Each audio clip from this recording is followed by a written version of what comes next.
कल रात से यह खबर चल रही है, पहले राइटर्स पे आई, फिर इकोनॉमिक टाइम्स में आई, फिर बाकी सारे अखबारों में भी आई कि भारत के 2 जहाजों को इजाजत दे दी है ईरान ने स्ट्रेट ऑफ होर्मुज पास करा के भारत तक लाने के लिए। भारत के 20 से ज्यादा जहाज फंसे हुए हैं, यह हम जानते हैं।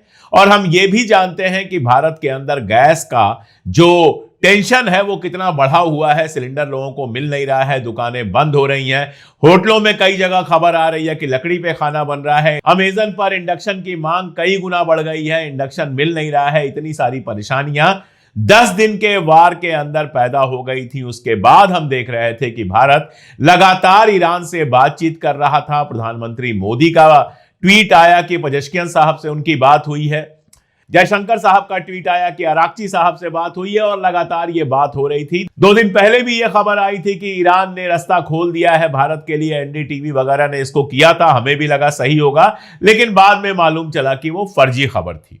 अब ये जो खबर आई है राइटर्स, इकोनॉमिक टाइम्स और बाकी सारी जगहों की, मैं ये एक बात बता दूं आपको कि अभी तक भारत सरकार या फिर ईरान सरकार की तरफ से कुछ नहीं कहा गया है, लेकिन इसका खंडन भी नहीं किया गया है। और लग रहा है कि 2 हमारे जो टैंकर्स हैं वो तो कम से कम आ ही जाएंगे, और उनके आने का मतलब है कि 50-60 लाख सिलेंडर भरे जाने भर की गैस हमारे पास हो जाएगी।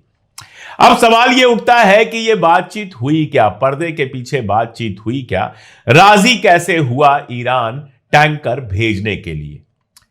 देखिए, आपको याद होगा कि भारत में प्रैक्टिस करके ईरान का एक जहाज जा रहा था जिसको टारपीडो करके अमेरिका ने डुबो दिया था। वो कहानी तो आपको याद होगी।